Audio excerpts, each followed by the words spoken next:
30살이 넘어 이혼을 겪으며 돌싱의 삶을 시작하게 됐습니다.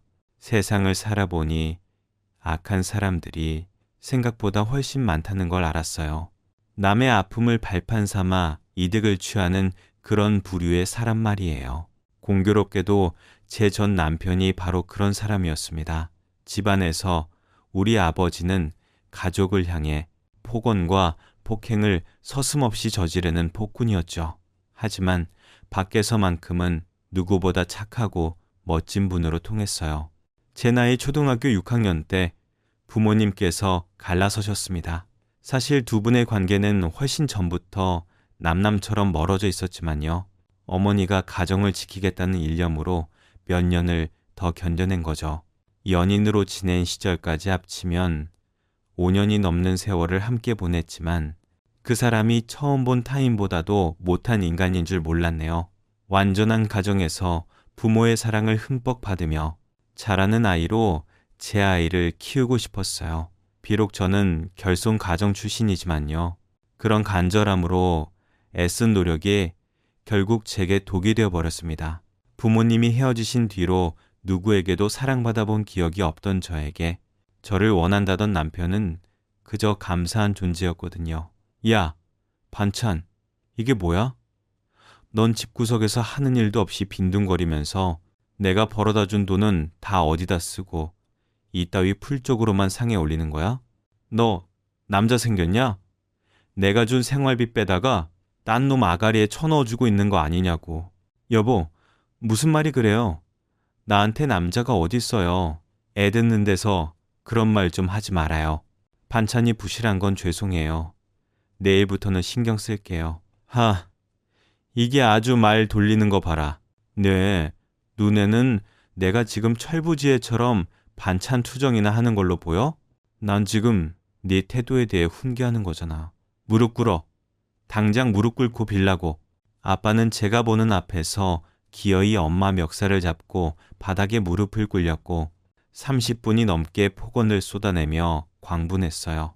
엄마한테 남자가 생긴 게 아니냐고 윽박질렀지만 실상은 아빠가 바람을 피우고 있었으면서요.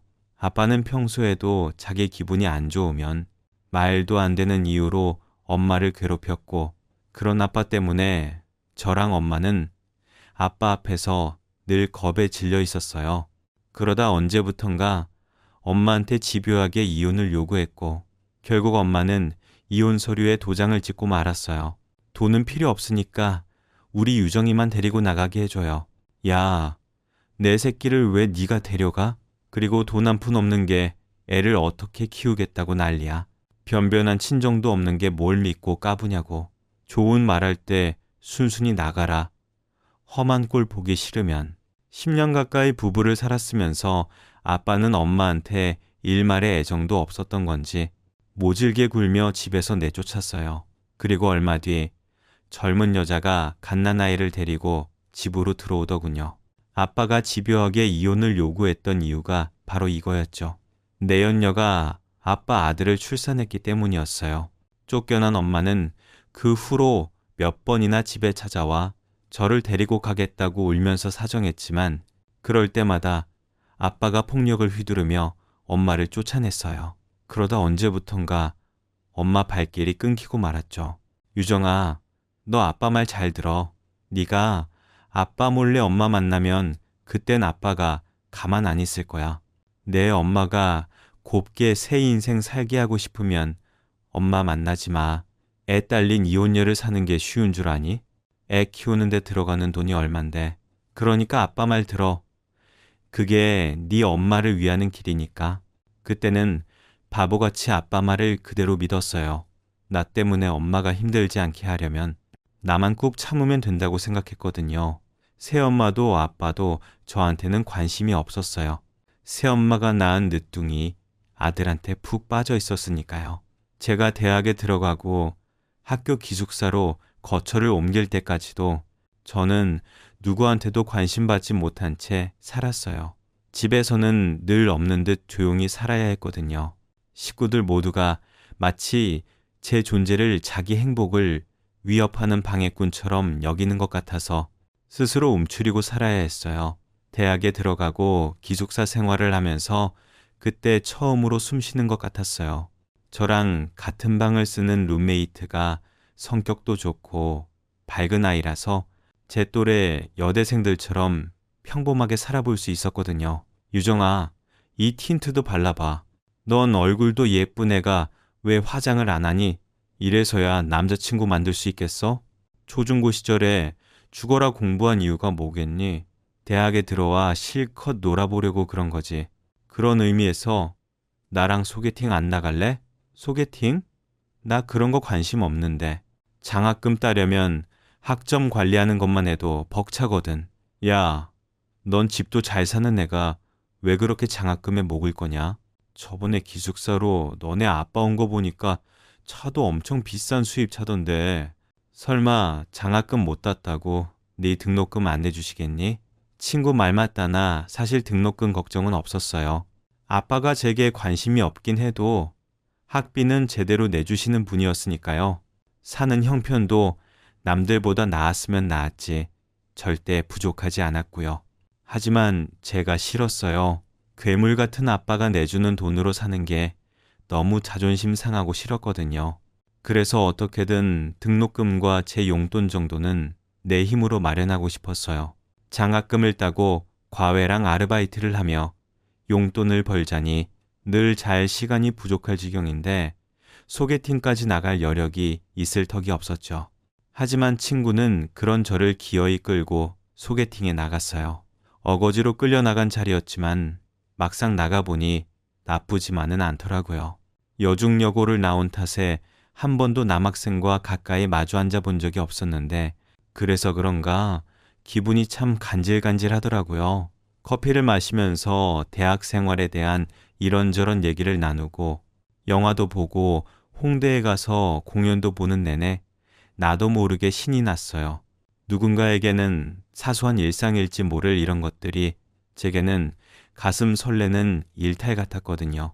그 후로도 친구를 따라 소개팅도 나가고 친구 권유로 영화 동아리에 가입해 동아리 사람들과 영화를 보러 다니고 방학 때는 직접 단편 영화도 찍어보기도 했어요.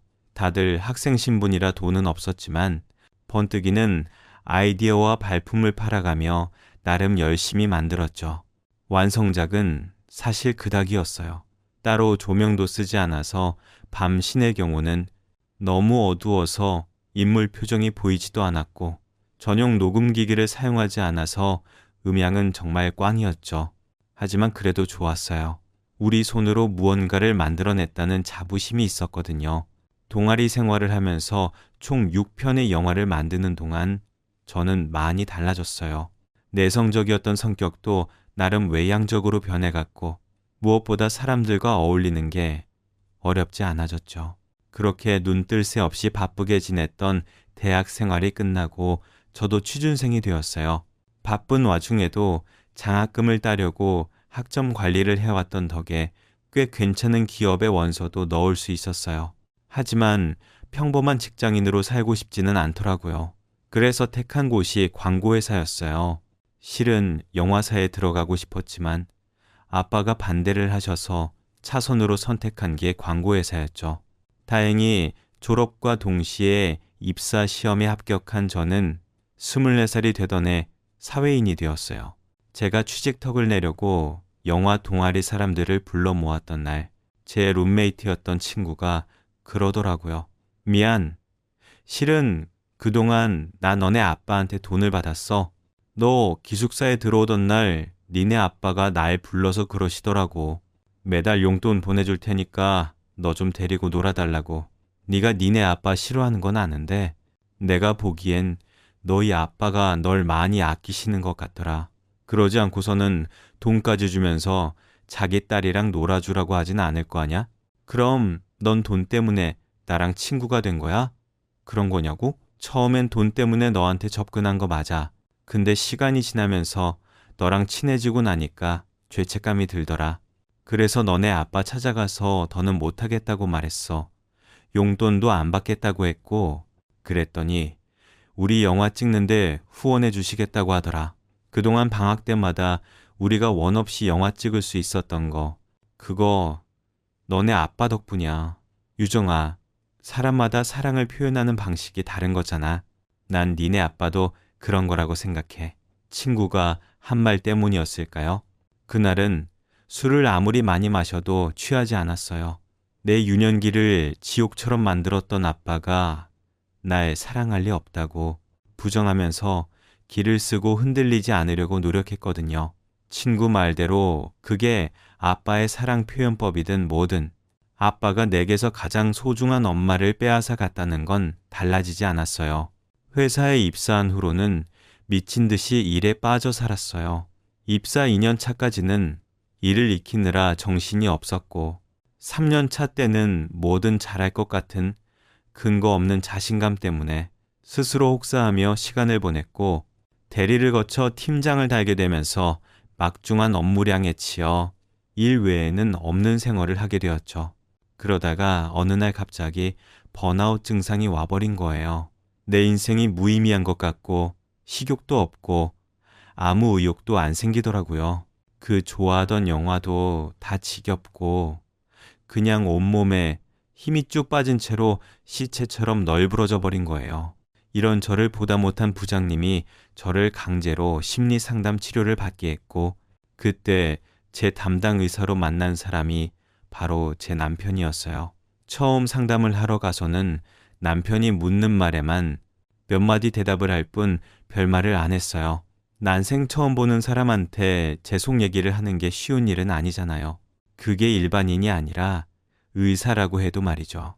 괜히 아까운 상담료만 버린다는 생각에 자꾸 시계만 봤더니 남편이 그러더라고요. 돈 나가는 소리 들리죠? 네? 그게 무슨 소리예요? 상담료 말이에요. 별로 도움도 안 되는 것 같은데 시간은 가고 상담료는 내야 하고 아깝잖아요. 그쵸? 솔직한 건지 영악한 건지. 남편은 제 속을 들여다본 사람처럼 말을 하더라고요. 이후 상담할 때도 남편은 너무하다 싶을 정도로 솔직하게 저를 대했고 그런 점이 마음에 들어서 나도 모르게 제 이야기를 하기 시작했어요. 불우했던 어린 시절 얘기부터 아빠로부터 받았던 정신적 스트레스 그리고 엄마와 이별한 얘기까지 모조리요. 처음엔 입대는 것조차 힘들더니 한번 얘기를 시작하고 보니 이후로는 틀어놓은 수도꼭지처럼 줄줄 제 얘기가 흘러나왔어요. 그렇게 반년 정도 상담 치료를 받고 나니 남편이 더는 안 와도 되겠다고 하더군요. 그런데 그 말이 너무 서운하게 느껴지는 거예요. 그래서 입술을 꽉 깨물고 고개를 숙이고 있었더니 남편이 다가와 그러더라고요. 이제 상담실에서 내 환자로 말고 밖에서 애인으로 만나고 싶은데 유정 씨는 어때요? 그 말은 마치 사막에서 오아시스를 만난 것처럼 제 숨통이 트이게 했어요. 그렇게 남편과 저는 의사와 환자의 관계를 끝내고 연인 사이가 되었고 2년간 연애를 한 뒤 결혼을 하게 되었어요. 남편을 데리고 아빠 집으로 가는데 발이 잘 안 떨어지더라고요. 대문 앞에서 초인종을 누르려는데 손이 어찌나 떨리던지 그런 제 모습을 본 남편은 제 눈을 똑바로 바라보며 말했어요. 유정아, 겁낼 거 없어. 내가 네 옆에 있잖아. 너도 알지? 나 운동 열심히 하는 거. 어지간한 남자들도 나 못 이겨. 그뿐이야? 이런저런 환자들 상대하느라 말발도 좋다. 너도 내 말발에 넘어왔잖아. 안 그래? 능글맞게 웃으며 제 기분을 살펴주는 남편. 그 모습에 그제야 안심이 되더라고요. 그래, 이 남자가 내 옆에 있는데 내가 뭘 두려워하냐. 그런 생각이 들어서 자신 있게 초인종을 누를 수 있었어요. 대학에 들어가던 해 집을 나와 10몇 년이 흐른 뒤에 돌아온 본가는 많이 변해 있었어요. 그 사이 리모델링을 했는지 집 구조도 조금 달라졌고 인테리어는 예전 모습을 찾아볼 수 없을 정도더라고요. 꼬맹이였던 배달은 동생은 턱 밑에 거뭇거뭇한 수염이 났을 정도로 건장한 사내가 돼 있었어요. 젊고 하얗던 새엄마는 어느덧 중년 여성이 되어 있었죠. 그리고 그렇게 크게만 느껴졌던 아빠는 전보다 많이 왜소해져서 폭군의 이미지라기보다는 인상 좋은 중년의 아저씨처럼 보이더라고요. 그날 아빠는 제 남편과 술잔을 기울이며 이런저런 말씀을 하셨어요. 대부분의 대화 내용은 경제와 정치 관련 얘기라서 굳이 이런 얘기를 꼭 들을 필요가 있을까 생각하던 차 아빠가 잠시 뜸을 들이시더니 어렵게 말을 꺼내시더라고요. 우리 유정이 잘 부탁하네. 내가 주지 못한 사랑이 많아서 많이 외로웠을 거야. 미안하지만 살면서 자네가 나 대신 채워주게. 순간 나도 모르게 입술을 꽉 깨물었어요. 안 그랬다가 눈물이 흘러내릴 것 같았거든요. 안간힘을 쓰고 눈물을 참은 저는 대문을 나서고 나서야 참았던 눈물을 쏟아냈어요. 술을 마신 남편 대신 운전석에 앉은 저는 어깨가 들썩일 정도로 한참을 울었어요. 아빠 말에 감동해서가 아니에요. 화가 나서였어요.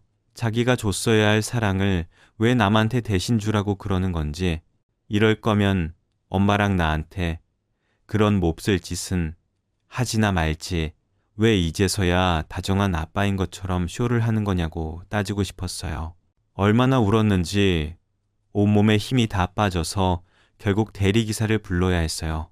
예전에는 의사 남편을 얻으려면 억세게는 준비해야 한다고들 했지만 그 말도 옛말인지 시댁에서는 별다른 요구를 하지 않았어요.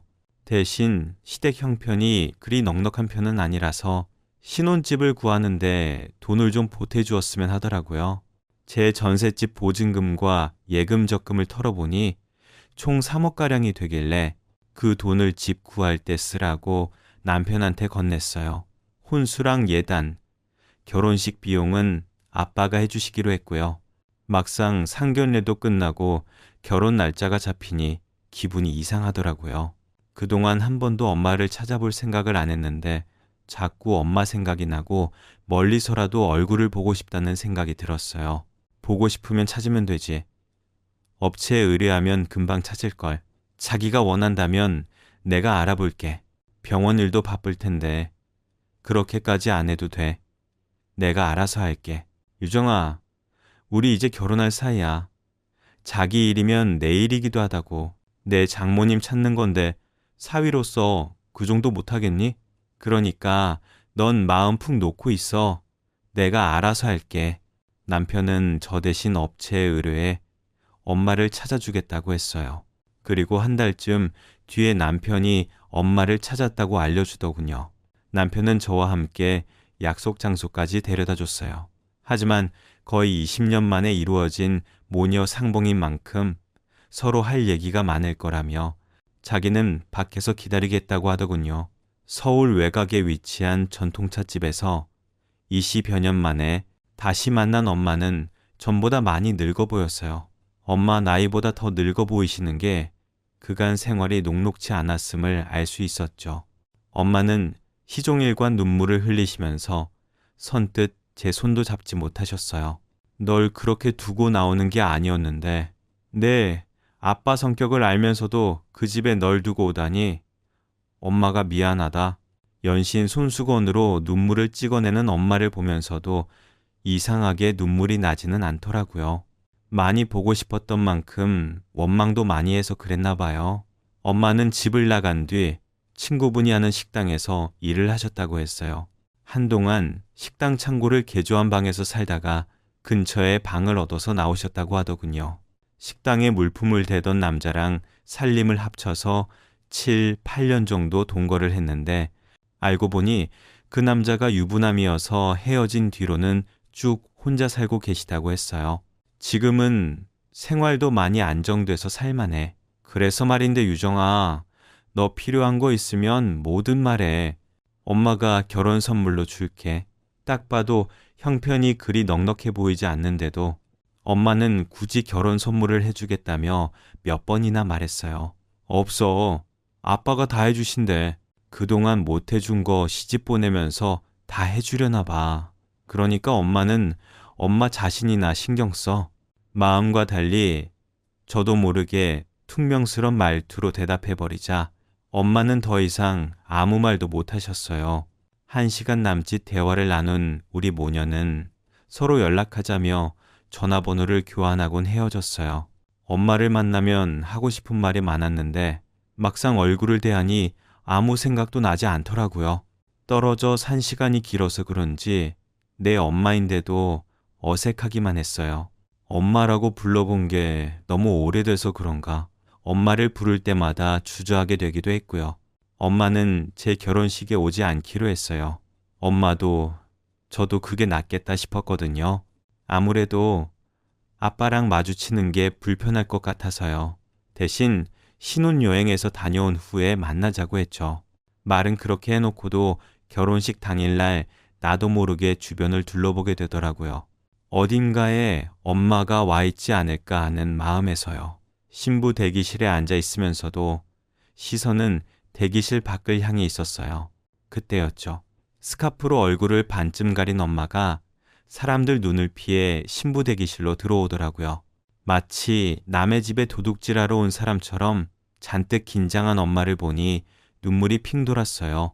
당당히 혼주석에 앉아 있어야 할 엄마인데, 자신이 낳은 딸을 만나러 온 엄마인데 왜 저렇게 주눅이 들어서 몰래 숨어 들어오나 생각하니 코끝이 시리고 목구멍이 메었어요.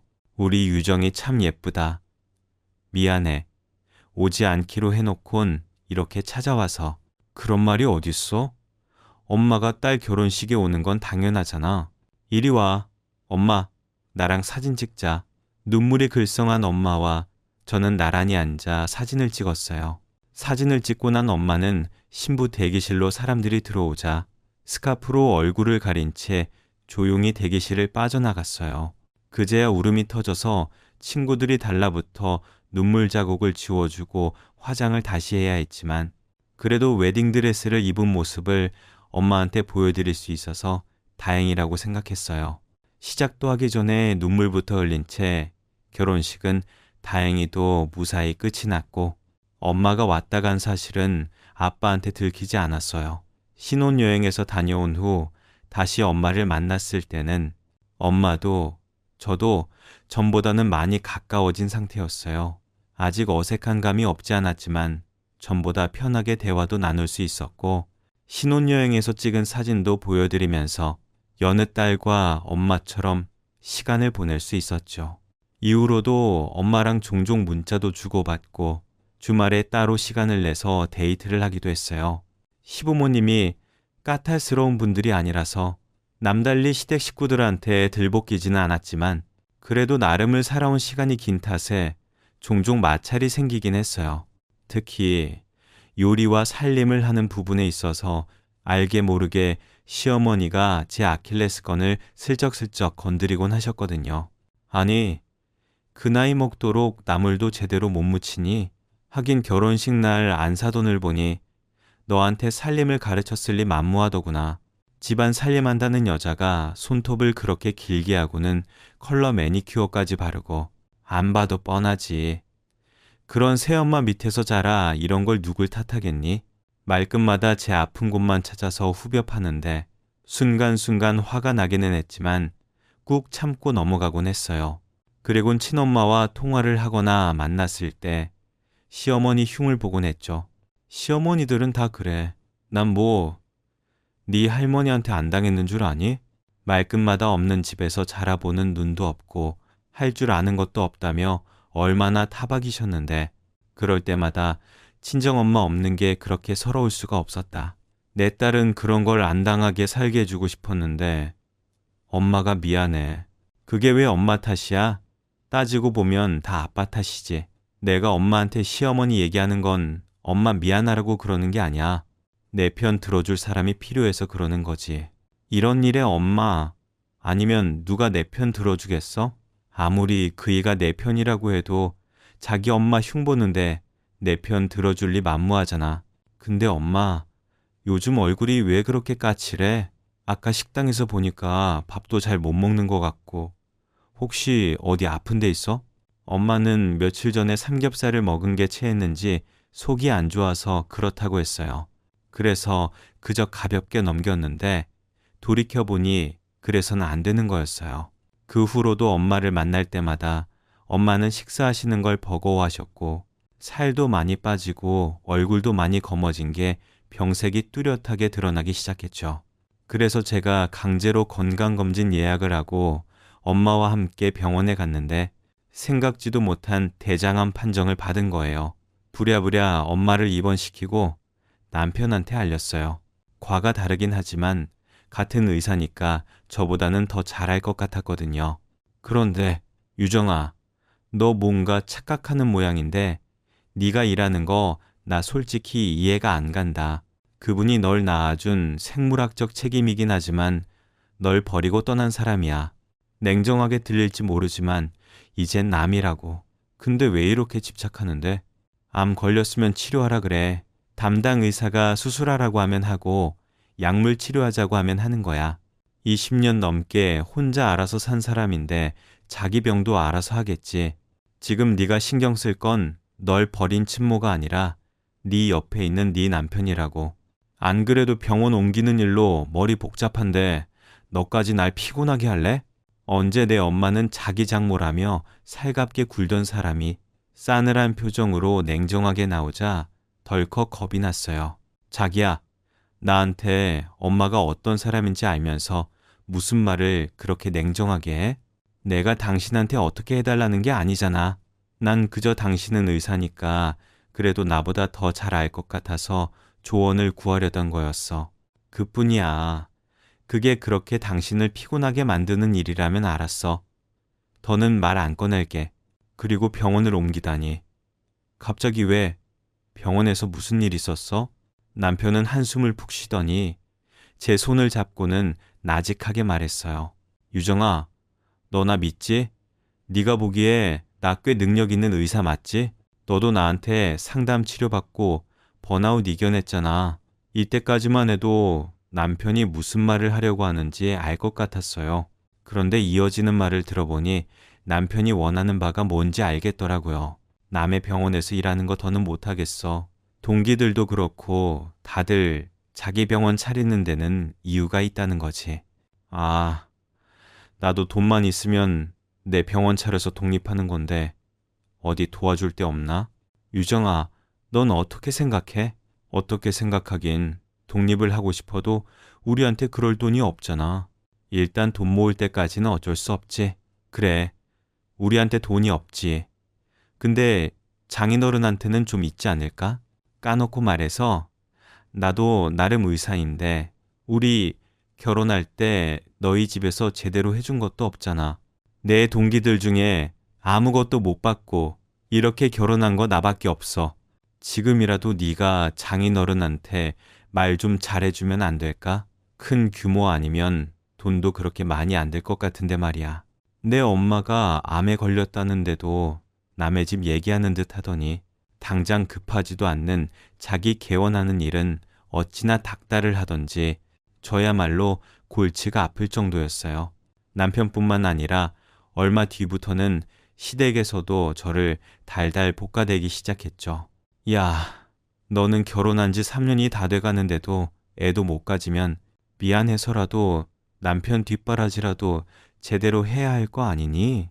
내 아들은 어떻게 하면 자기 병원 차려서 내 식구들 편하게 할까 그 걱정인데 넌 걱정도 안 되니?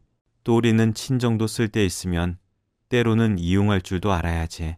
내가 이런 말 한다고 야속해 할지는 모르겠다만 내 아버지 죽고 나면 그제서야 누가 챙기겠니? 내 새엄마랑 배다른 동생이 챙길 거 아니냐고. 그럴 바엔 일찌감치 내 몫을 챙겨놔야지. 지금이야 네 아버지한테 손 내미는 거 창피할지 모르겠지만 시간 지나면 잘했다 싶을 거다.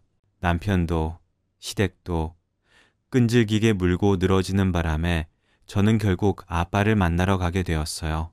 그날은 배다른 동생 녀석만 보이고 새엄마와 아빠가 보이지 않았어요. 거실에 들어서자 아빠와 새엄마 그리고 남편이 거실에 앉아 있었어요. 아빠, 그게 아니라 병원을 하나 개원하려고 하는데 혹시 도와주실 수 있으세요? 그래, 얼마나 필요하니? 남편이 시무룩하게 작은 규모라 5억 정도면 될 것 같아요. 라고 하자 아빠는 무표정으로 아무 말씀도 하지 않으셨어요. 그러자 새엄마는 더는 못 참겠다는 듯이 버럭 질렀어요. 유정이, 너 결혼할 때 아파트도 해줬는데 병원까지 바래야겠니? 그 아파트가 얼마짜린데? 자그마치 14억짜리야. 네 남편이랑 시부모가 하도 닥달해서 용인 땅 팔아 사줬으면 된 거잖아. 결혼식 비용에 신혼여행비에 사돈네 팔찌까지 줄줄이 예단에다 바치고 했으면 된 거 아니냐고. 도대체 언제까지 찔러붙어서 돈 뜯어갈 생각인데? 네? 그게 무슨 소리예요? 저희 아파트 제 돈 3억에 나머지는 그이가 부담해서 산 거예요. 모자라는 건 은행 대출 받았고요. 어머머, 얘 지금 뭐래? 유정아, 너 사기 결혼 당한 거 아니니? 뒷산 평개털인데 무슨 돈이 있다고 그 비싼 아파트를 사는데 돈을 대니?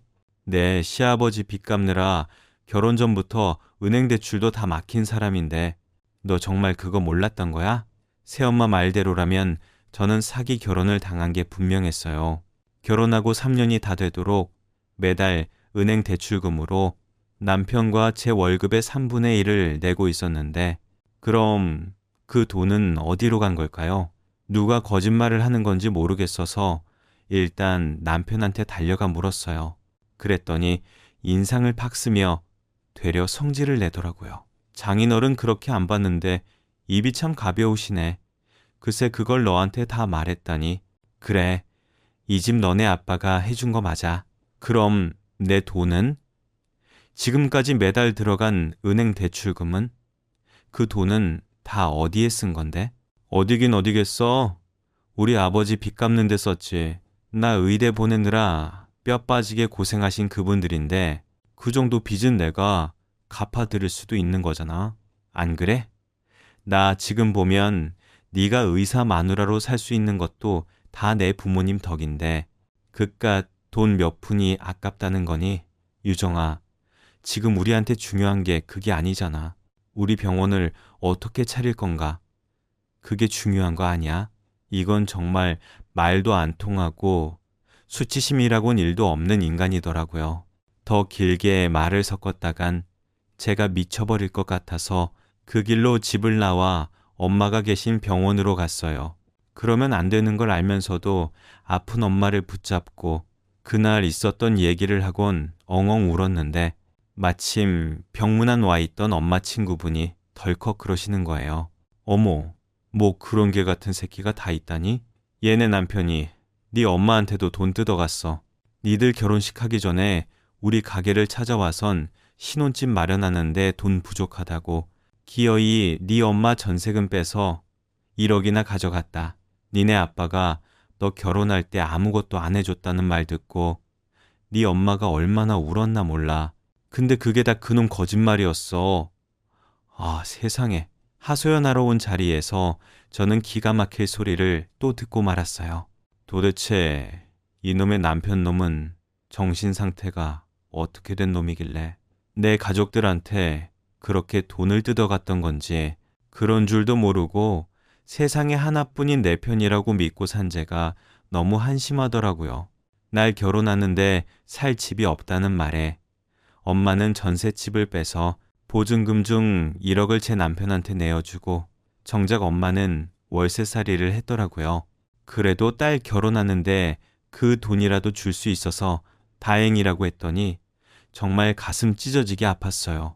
남의 상처를 이용해 그간 욕심을 채우고 살았던 남편을 생각하니 도저히 용서가 안 되더라고요.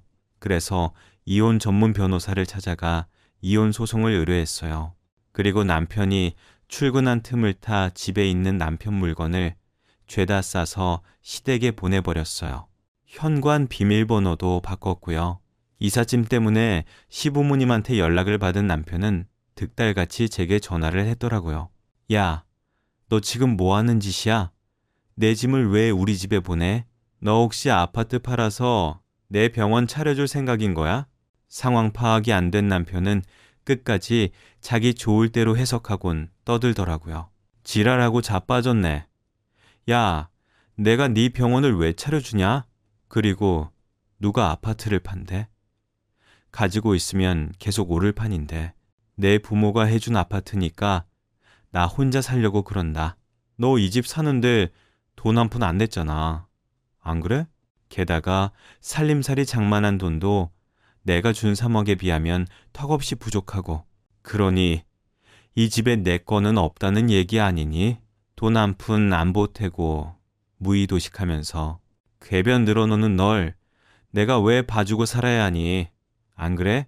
유종아, 너 지금 뭐 하자는 거야? 설마 나랑 이혼이라도 하겠다는 소리니? 그런 거면 나도 위자료 받아야겠네.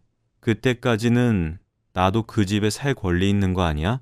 재산 분할도 해야 하는데 날 이렇게 내쫓아도 되는 거니? 너 판단 잘해라. 나중에 후회하지 말고. 후회? 그건 앞으로 네가 평생 하게 될 거야. 나 이혼 전문 변호사 만나고 왔어. 그간 네가 벌인 짓들 다 말했더니 100% 승소 장담하더라. 애초에 결혼 전에 내 부모한테 받아서 산 아파트라서 재산 분할 같은 건 할 필요도 없겠더라. 그뿐이니? 앞으로 네 월급도 차압당할 거야. 네가 우리 엄마한테 뜯어간 1억에 나한테 받은 3억, 거기다 지난 3년간 아파트 대출금이라고 속여서 뜯어간 내 월급까지 죄다 뱉어내게 될 테니까. 그뿐이니 너 때문에 정신적, 물질적 손해를 본 내가 위자료도 청구할 거거든. 너 이제 어쩌니? 내 돈 갚기 전에는 병원도 못 그만둘 텐데 병원 개원 꿈도 꾸지 마, 새끼야. 어머니는 현재 약물 치료 중이시고 제 집에서 함께 생활하고 계세요. 다행스럽게도 복용 중인 약이 잘 듣는 편이라 안심하고 있답니다. 20여 년을 떨어져 지낸 모녀지만 함께 산 지 몇 개월 지난 지금은 헤어진 적 없던 것처럼 지내요. 결혼 생활은 파국을 맞았고 인생이 엉망진창이 됐지만요. 그럼에도 불구하고 현재 이 상황에 감사한 마음을 품고 있어요. 이 세상 그 누구도 저를 사랑하지 않는다 여겼던 시절이 분명히 있었거든요. 하지만 지금은 어머니를 되찾았고 아버지의 애정도 조금씩 느낄 수 있게 됐으니까요. 아버지는 어머니께 죄를 지었다는 생각 때문인지 집엔 안 오시지만요. 어머니 병원비와 치료비를 몰래 지원해주고 계시답니다. 이혼 소송은 이제 판결을 앞두고 있는 상황입니다. 당연하게도 제가 승소할 것이 확실해 보이는 상태고요. 며칠 후 전 남편은 변호사를 찾아가 상담받고 온 모양이었어요. 그제서야 상황을 제대로 이해한 것 같더라고요. 어떻게든 저를 설득해서 관계를 회복해 보려고 필사적으로 매달리기 시작했답니다. 그런 집요한 태도를 보니 오히려 마음이 더 멀어지는 역효과만 생겼지만요. 앞으로도 이 행복을 오래도록 누리며 살아가고 싶어요. 잃어버렸다가 다시 찾은 소중한 일상이니까요. 여기까지 제 이야기를 들어주셔서 고맙습니다. 늘 건강하시고 행복 가득하시길 마음을 담아 기원할게요.